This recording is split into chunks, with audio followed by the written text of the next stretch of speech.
Today I'm going to show you step by step how you create this stunning bucket display. The first thing we need to do with this bucket is we need to make sure that the foam that we use is really well wedged in there so it's not going to move around when we put our pieces in. Then what I like to use is something draping on the side. So I've put a sort of a longer hanging pick on the right hand side of the bucket, and then I've broken down cedar spray into, it's a nice longer spray, so it gives me that volume that I want out the side of the piece. And I like to just sort of have a little bit of this working on the left and the right of my bucket display and fill it out that way. This bucket's going to be against a wall, so I'm not going to worry too much about the back of the piece. And then I use a little bit of the smaller pick. Now all these picks are actually larger picks that have been broken into smaller pieces.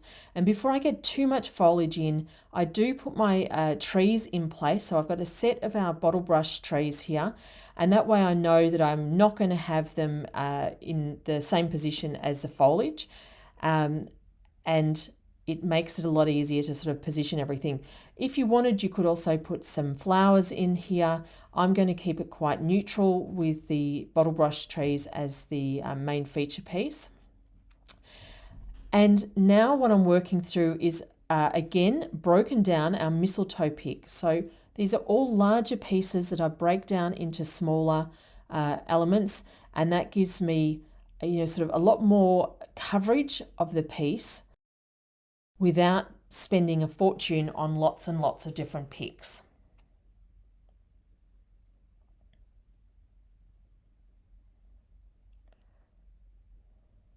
Again, it's good at this stage to get some of your larger elements in place. So this one I'm working with my beautiful blueberry, and to balance it out, I've got obviously the larger piece at the back on the right, and I want to have some of that blueberry sort of coming down to the front left as well. So often you'll sort of work left and right when you're working a piece.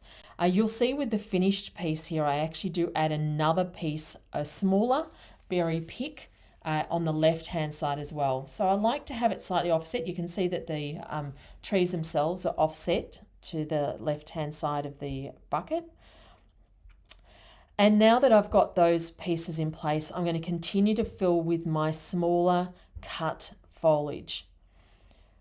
You also want to make sure that you sort of fill out so everything kind of joins. So you're creating, it's almost like a bit of a triangle pattern where you have the larger pieces coming in the middle and then sort of spraying down to that lower side of the bucket. And the other thing, as I mentioned earlier, you'll see those side pieces, they drape down. You always want any of your tabletop pieces, think about having foliage that can sort of drape down the side so it gives a nice soft natural curve to your piece that you're making. Now there's nothing to this other than now filling in your different size picks. You can see here, this is the mistletoe again in a larger piece that I've used at the back.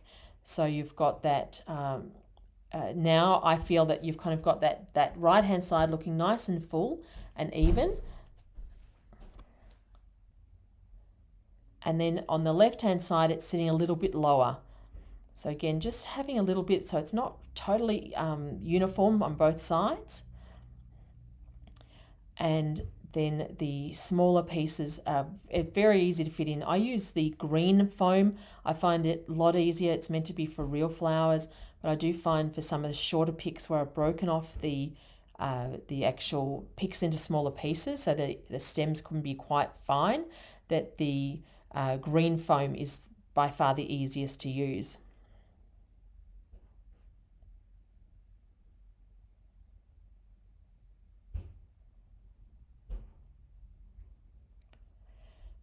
You can see I use a lazy Susan's. I do find that's actually a nice, easy way of seeing what I'm up to when I work. So you can see the back of it.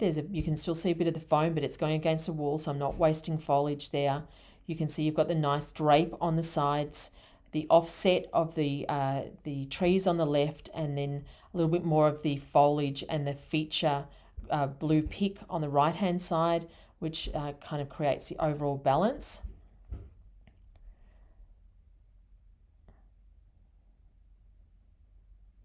And that's it. That's how easy it is to create a beautiful bucket display. Hope this has been helpful. Thanks for joining me. Bye.